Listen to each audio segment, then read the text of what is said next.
하나님 말씀 고린도전서 1장 4절에서 9절 말씀입니다. 1장 4절에서 9절 한 절씩 교도하시겠습니다.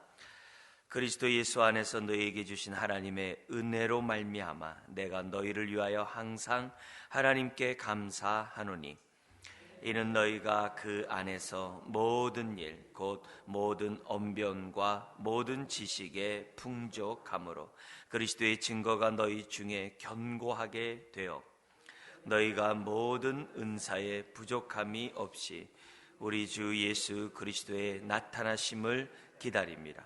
주께서 너희를 우리 주 예수 그리스도의 날에 책망할 것이 없는 자로 끝까지 견고하게 하시리라. 너희를 불러 그의 아들 예수 그리스도 우리 주와 더불어 교제하게 하시는 하나님은 미쁘시도다. 아멘. 고린도 교회가 많은 문제가 있다고 그랬어요. 그리고 또한 많은 은사를 하나님이 주셨지만 그 은사를 가지고 그리스도의 몸을 세우는 것이 아니라 자기 자랑이나 하고 파당이나 짓고 교회가 하나 되지 못하는 그런 교회였습니다. 그리고 또 하나님을 믿노라 했지만은 거룩한 성도로 부름받았음에도 불구하고 그의 삶은 거룩하지 못한 그런 교회였다 했습니다. 우리가 학교에서 도덕 점수를 100점 맞아도 삶이 도덕적이지 못할 때가 있고 기초 질서를 지키지 못하는 그런 일이 많이 있지 않습니까? 이제 그런 교회가 아주 이 고린도 교회였습니다. 그러니까 하나님을 믿노라 하면서도 아주 시끄럽고 자기 자랑이나 하고 또 삶은 엉망이고 여러 가지 이제 그런 그 교회. 그러면서 많은 문제거리를 바울에게 여러 가지 질문을 합니다. 그래서 질문에 대한 이 답을 한 그런 형식으로 기록된 것이 이제 고린도전서입니다. 근데 이런 모든 문제를 해결할 수 있는 그 기본적인 원리, 그 실마리를 이제 서론에서 이제 제시하고 있는 것이 지금 9절까지 말씀입니다. 그래서 우리가 살펴본 바로는 첫 번째는 1절에서 또 2절에도 나와 있는 말씀입니다만 내가 누구냐. 첫 번째는 내가 누구냐. 내가 누구냐를 아는 것이 굉장히 중요하죠. 나는 하나님의 뜻으로 부름받은 하나님의 자녀인 것을 우리가 항상 잊지 말자.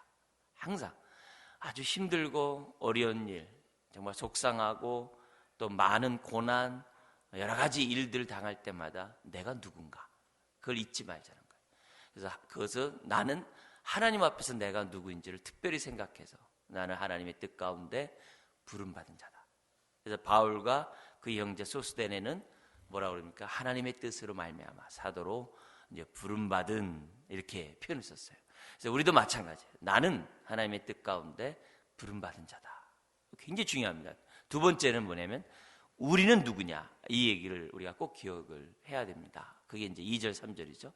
우리는 하나님의 교회다. 근데 그 교회는 누구냐? 두 가지가 나와 있죠. 예수 그리스도 안에서 거룩하여지고 성도로 부름받은 자다. 우리가 예수 안에서 우리가 거룩함을 입은 한 지체라는 사실을 잊어서는 안 돼요. 교회는 무엇보다도 예수 안에서 거룩하게 정말 된 자들이 모여 있는 것이 교회. 그러니까 나도 그리스도 안에 있는 자고, 우리 지체들도 그리스도 안에 있는 자고. 이제 그 말이 이제 거룩해졌다는 얘기죠. 그래서 우리는 성도라는 생각을 항상 잊어서는 안 됩니다. 이걸 잊어버리면 서로에게 인간적인 모습만 보게 돼요.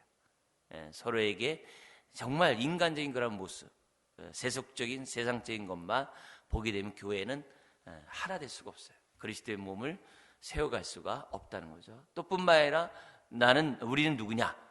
예수를 나의 그리스도 주라고 부른 자들이다라는 거죠. 그래서 나도 그렇게 했지만 내 지체들도 그랬다. 그래서 우리가 항상 교회 안에 여러 가지 문제를 해결할 때마다 우리가 누구인지를 잊으면 안 돼요. 그렇지 않으면 갑론을박하고 교회가 하나 될 수가 없는 거죠. 사실 우리는 어떻게 돼요? 하나 될 수 없는 자임을 잊어서는 안 돼요. 우리는 잘난 사람이 아니라 우리는 정말 이렇게 어떻게 하든지 간에 이렇게 하나 되려고 하는 그런 사람이 아닙니다. 우리는 이기적이고 정력적이고 우리는 자기 주장하고 자기만을 자랑하는데 아주 익숙해 있는 사람입니다. 그것을 적나라하게 보는 것이 교회예요. 교회예요. 그래서 우리들이 결코 교만하면 안 돼요. 그렇지만 우리가 그런 내 자신이지만 우리가 함께 하나님을 아버지라, 예수를 나의 그리스도요 주라고 고백한 자이고, 그러기 때문에 우리는 하나라는 사실을 잊어서는 안 됩니다. 그래서 항상 나는 누구인지, 우리는 누구인지, 그 다음에 이제 또 문제를 해결하는 게 4절에서 9절에 받은 바 은혜가 뭔지 그걸 알라는 거예요. 받은 바 은혜가 뭔지를 알면 하나님 앞에 어떻게 돼요? 감사하게 돼 있어요. 감사하면 어떻게 돼요? 사람들에 대해서 여유가 있어요. 사람들을 정말 하나님의 은혜로 대하려고 하는 그런 특징이 있습니다. 감사를 잊으면 불평하게 돼 있어요. 모자라는 부분을 보게 돼 있어요. 비판하게 돼 있고 옛 성품이 살아나게 돼 있어요. 그래서 항상 받은 바 은혜가 뭔지를 감사하자. 그랬을 때 이제 교회에 여러 가지 안팎의 문제들을 해결할 수 있는데, 특별히 감사할 조건을 바울이 얘기하면서 그 감사하는 그 내용이 우리가 잘나서 한 것이 하나도 없어요. 하나님으로부터 받은 바 그 은혜에 대해서 이제 감사하노라 하면서 우리들이 어떻게 살아야 될지를 이제 바울이 알려주고 있는 거죠.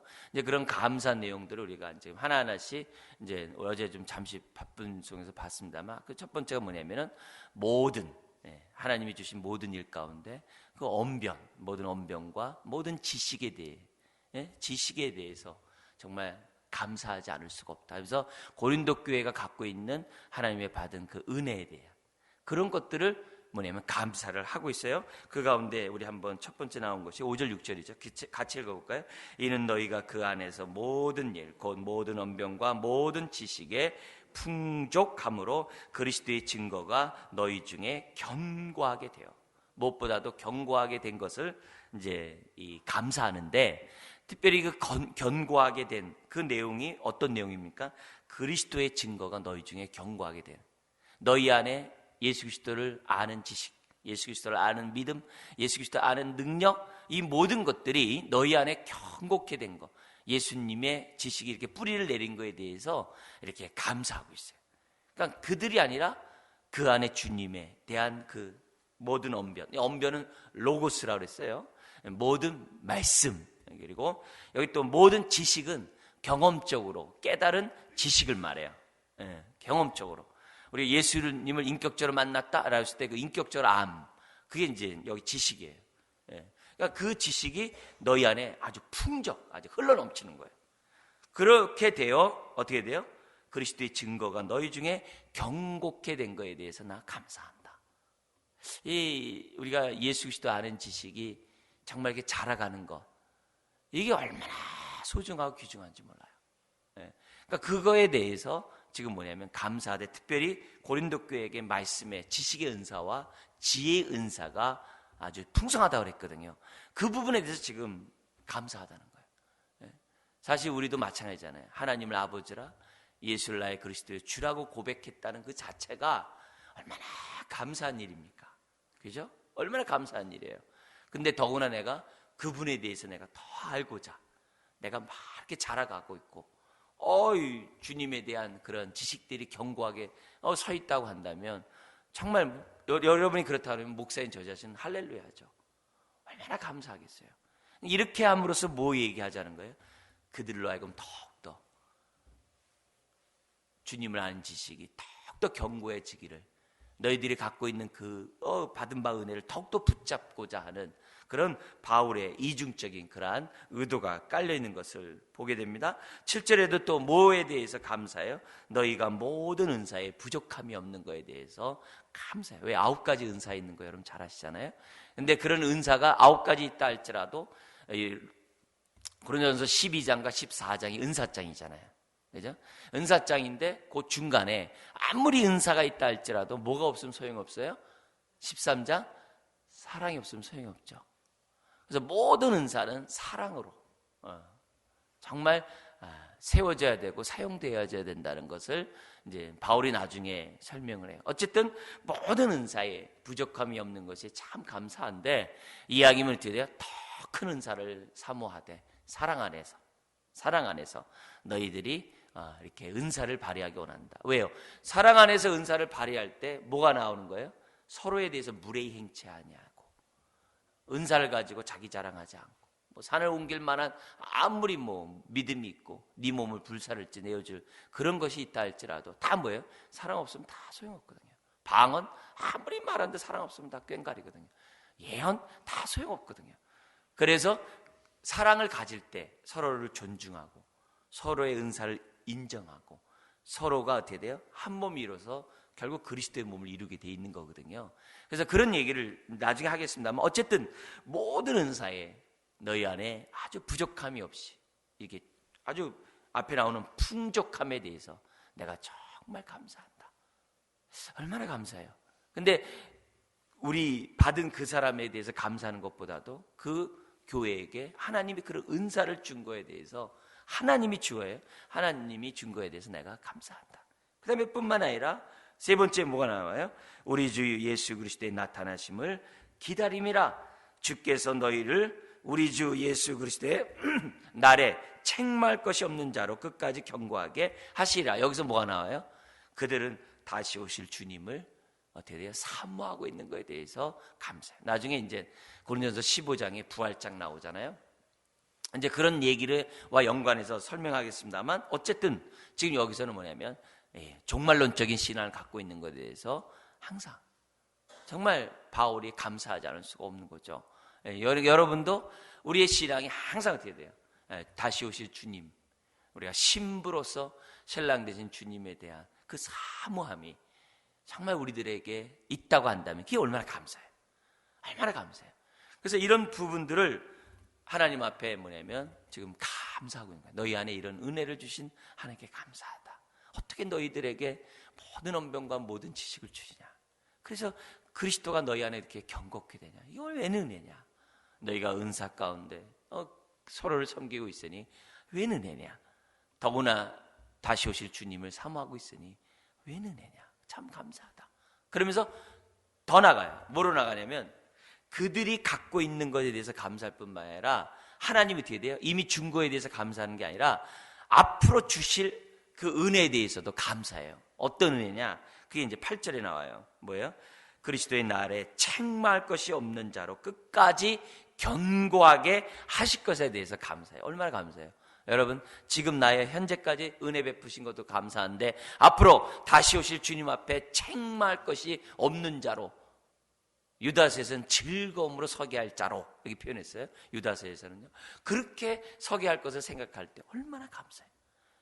빌립보서에서는 뭐라 그래요? 시작하신 일이가 그러잖아요. 이 일을 시작하신 이가 이 끝까지 그것을 이룰 것을 생각할 때 얼마나 감사하냐라고 얘기했잖아요. 빌립보서 1장에서는 여기서도 얘기하고 있는 거예요. 책망할 것이 없는 자로 끝까지. 이게 하나님의 견인이에요. 하나님이 나를 자녀 삼으시면 끝까지 우리의 인생을 붙잡아 주실 뿐만 아니라 훗날 어떻게 돼요? 여기 나온 것처럼 즐거움으로 우리가 견고하게 주 앞에 설 수 있도록 우리를 붙잡아 주실 줄 믿습니다. 그러니까 1절에 부르신 그분은 나중에 어때요? 마지막에 견고하게 하나님 앞에 설 수 있도록 우리 인생을 붙잡아 주신 거예요. 이걸 믿기 때문에 우리가 어떻게 돼요? 소망 중에 인내하는 거고 우리들이 어떻게 돼요?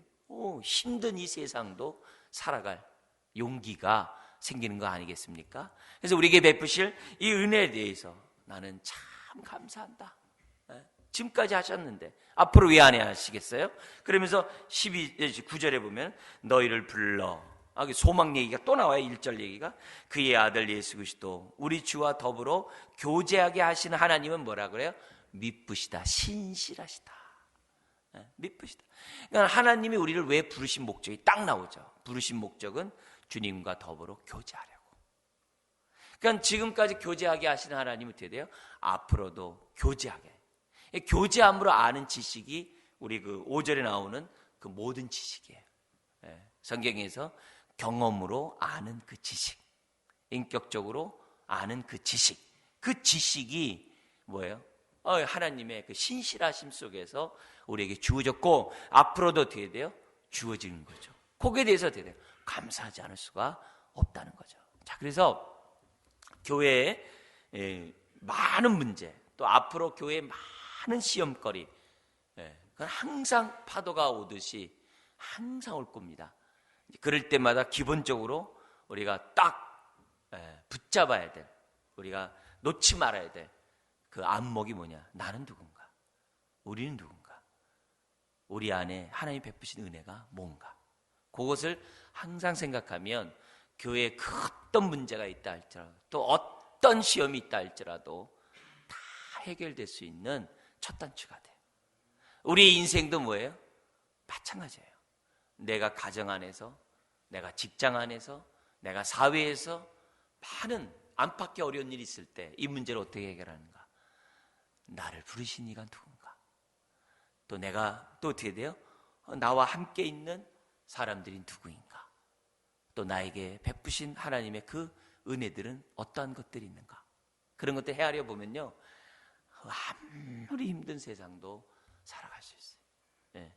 어제 우리 그 요르단 선교사님, 이제 김선희 선교사님이 주님 품에 안겼는데, 그 사모님이 어제 우리 형제 만나서 같은 그룹에서 오라고 그래가지고 이제 같이 이제 위로를 했어요. 위로를 했는데 10년 전에는 딸이 먼저 하늘나라 갔고, 지난주에는 아내가 먼저 갔어요. 저보다 다 나이가 어리기 때문에 좀 남다른 그런 마음들이 많이 있어요. 근데 이제 그 형제랑 얘기를 이렇게 하면서 느끼는 게 뭐냐면, 그 정말 절망이죠. 절망, 좌절이죠. 근데 그 안에서 항상 이렇게 꺼지지 않는 그 불이, 하나님에 대한 그 불이 계속 이렇게 있는 것을 보니까, 꺼져가는 심지를 끄지 아니하시는 그 주님, 그 주님의 모습뿐만 아니라 본인이 그 안에서 하나님에 대한 그 열망, 하나님에 대한 그런 정말 그 사모함, 또 맡겨진 사명에 헌신하려고 하는 그런 모습을 이렇게 보면, 그래도 어떻게 돼요? 안심이 되는 거죠. 하나님이 그 심령을 붙잡고 있고 위로하고 있고 하고 있구나, 이렇게 생각하면서 또 다시 한번 하나님의 은혜에 이렇게 감사하면서 어제 만났는데요. 어쨌든 우리도 마찬가지야. 아무리 힘들어도, 누가 몰라준다 할지라도 우리에게 받은, 우리에게 베푸신 이 하나님의 손길들을 우리가 놓지 않으면 우리는 살아갈 수 있어요. 또 이길 수 있어요. 자, 그런 가운데 그러면 우리 좀 더 하나 더 나가서 교회를 건강하게 하고, 우리 교회의 모토가 그거든요. 제자훈련을 통해서 건강한 개인과 건강한 가정을 만들어서 건강한 교회를 세우자는 거거든요. 근데 그러면 우리가 교회를 세워나갈 때, 건강한 교회를 세워나갈 때 잊지 말아야 될 좌표와 같은 그 기본 원칙이 1절에서부터 9절에 있는 거예요. 그래서 교회의 이 성도를 건강하게 하고 온전케 하고, 그죠? 교회의 목사와 교사를 준 것은 성도를 온전케 하며 봉사일을 하게 해서 그리스도의 몸을 세우는 것이라 했잖아요. 근데 그 성도를 온전케 하는 데 있어서 교과 과목이 있어요.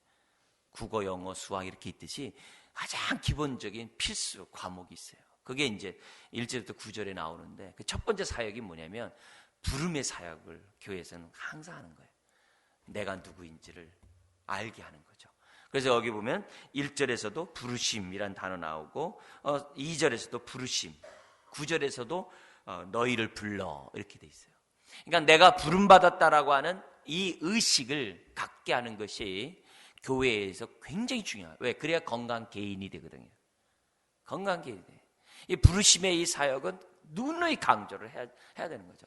근데 이런 부르심에 대한 이 사역, 이게 있어야 거기에 걸맞는 삶을 사는 거거든요. 내가 누군지 알아야 거기에 걸맞는 삶을 살아갈 수 있는 것이 우리들이기 때문에, 교회에서는 내가 누군지를 자꾸 아주 시시때때로 강조하고 또 교훈하고, 특별히 큐티를 통해서, 또 우리가 성경 연구를 통해서 내가 누구인지를 아주 분명하게 예수 그리스도의 터 위에 깊게 뿌리를 내리도록 교회는 사역을 하는 거예요. 두 번째가 뭐가 나오겠어요? 그 부르심을 받은 사람들의 뭐가 있습니까? 우리가 나오는 거죠. 그래서 교회에서는 교회론을 아주 강조하지 않을 수가 없어요. 그래서 구원도 개인 구원론에 머물지 않도록, 죄사함 받고 자녀가 되고 천국 가는 그런 차원의 구원론이 아니라 그리스도의 몸의 한 지체로 부름받았다는 우리가 이 교회론적인 구원에 우리가 아주 사람들을 갖다 훈련시켜야죠. 그래서 우리는 한 몸이다. 우리는 하나님의 교회다. 이 의식을 교회는 강조하지 않을 수가 없어요. 그 다음에 이제 세 번째 나오는 게 뭐냐면 견고케 하는 사역이에요. 거기서 보면은 우리 6절에서도 경고케 돼 있고 8절에서도 경고케 돼 있어요. 근데 앞에서는 뭐예요? 하나님이 베푸신 그런 은사를 자기가 받은 게 모든 언변과 모든 지식의 풍족함으로 그리스도의 증거가 너희 중에 경고케 돼요. 이건 뭐예요? 고린도 교회의 삶을 통해서 견고케 된 거잖아요. 근데 우리의 역할의 견고함도 있지만은 뒤에 8절에 보면 뭐예요? 주님이 우리를 견고케 하는 사역이 있거든요. 이 두 가지가 있어요. 근데 이 견고케를 갖다가 다른 말로 하면 뭐예요? 확신의 사역이라고 그래요. 같은 단어예요. 확신케 하는 사역. 그래서 우리 교회에서 뭐예요? 확신 가운데 거하라고. 애당초 뭐예요? 우리 확신반도 있잖아요. 그래서 이 제자훈련과 양육을 통해서 성도들로 하여금 확신 가운데 거하는 사역을 교회에서는 하지 않을 수가 없어요. 해야 되거든. 반드시 확신케 하는. 이런 확신의 이런 사역들이 얼마나 중요한지 몰라요. 우리가 구원의 확신, 용서의 확신, 승리의 확신, 인도의 확신, 이런 모든 것들, 응답의 확신, 성경에 얼마나 많습니까? 그런 것들을 제자 양육과 훈련을 통해서 성도들을 아주 온전케 하는 사역을 해야 되는 거죠. 그게 교회 사역이에요. 뿐만이 아닙니다. 어떤 사역이 거기에 기다려 있습니까? 7절인 것처럼 은사 사역. 그래서 받은 바 그 은사대로 교회를 섬길 수 있도록 하는 거죠. 그래서 하여튼 교회는 어쨌든 간에 받은 바, 왜 그리스도의 몸으로 지음받았기 때문에 하나님의 구원에는 은사가 포함되어 있잖아요. 그러니까 그 내가 은사가 뭔지를 발견하고 교회에서 은사로 섬길 수 있도록, 물론 교회 밖도 마찬가지죠. 그런 사역을 교회가 해야 되는 거죠. 그래서 반드시 1인 1사역은 기본이에요. 그걸 해야 돼요. 그래서 은사에 따라서 섬길 수 있도록, 그래야 그것이 내가 은혜가 어떤 은혜를 받은지를 아는 거 아니겠어요? 그래서 은사사역을 교회는 반드시 해야 돼요. 뿐만 아니라 그럼 또 뭐가 있어야 돼요? 우리가 7절, 8절 나온 것처럼 우리가 뭐 있습니까? 종말론에 대한, 다시 오실 재림에 대한 사역을 해야 되는 거죠. 왜? 이것이 될 때 내가 나그네처럼 살게 되고, 이것이 될 때 우리는 어떻게 돼요? 더욱더 하나님을, 나를 경고케 하실 주님을 붙잡고 의지하고 바라보게 돼 있거든요. 그래서 앞으로의 삶을 믿음 가운데 살아가도록 하기 위해서는 이 종말론에 대한 어떻게 돼요? 분명한 확신을 가져야 되거든요. 그래서 다시 오실 주님을 바라봐야 돼요. 우리 히브리서 11장에 나와 있는 것처럼 하늘의 본향을 바라볼 수 있도록, 그래야 이 땅에서 나그네 삶을 승리할 거 아니겠습니까? 그래서 그런 사역을 교회가 해야 되는 거죠. 종말론적인 사역을 하는 거죠. 그럴 때 여기 교제, 하나님과 더불어 교제하는 이런 일들도 이루어질 수 있는 것이고 다 이루어지는 거예요. 그래서 우리가 부르심의 사역, 정말 교회론에 대한 이런 사역, 그리고 우리의 삶에서 확신케 되는 사역, 그리고 은사 사역, 그리고 종말론에 대한 아주 확고한 신앙을 갖게 하는 이런 사역을 아주 필수 과목으로 딱 해놓으면 어떻게 되겠어요? 어떤 상황에서 이길 수 있는 거죠. 그리고 내가 지금 잘 신앙생활을 하고 있는지 우리가 점검해 볼 수도 있는 거죠.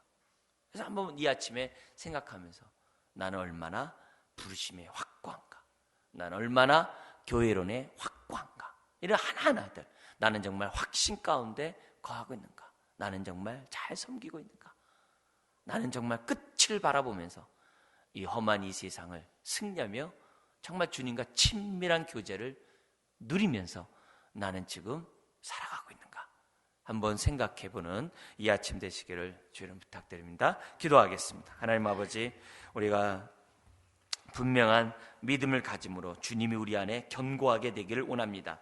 받은 바 은사를 통하여 그리스도의 몸이 온전히 세워지기를 원합니다. 다시 오실 주님 앞에 기쁨으로, 즐거움으로 설 수 있는 하나님 자녀 되기 원합니다. 주님이 우리를 부르심은 주님과 친밀한 교제를 나누도록 하기 위함이라고 하셨는데, 주여 우리가 그런 신앙을 갖기를 원합니다. 그래서 안팎의 많은 문제, 시험들을 능히 해결해 나가는 자녀 되게 하여 주옵소서. 또한 손주가 국가의 부름을 받고 오늘 입대를 하며 아버지 하나님 군대 생활 잘 적응할 수 있는 인내력과 조화성을 위하여 기도하는 할머니의 기도가 있습니다. 하나님, 이 기도가 상달되게 하시고 제대하는 그날까지 머리털 하나 상치 않도록 도우시고, 오늘 또한 책망할 것이 없는 자로 끝까지 견고하게 붙드신 하나님의 그 손길이 아버지 하나님 우리 민수 형제에게 임하게 하여 주옵소서.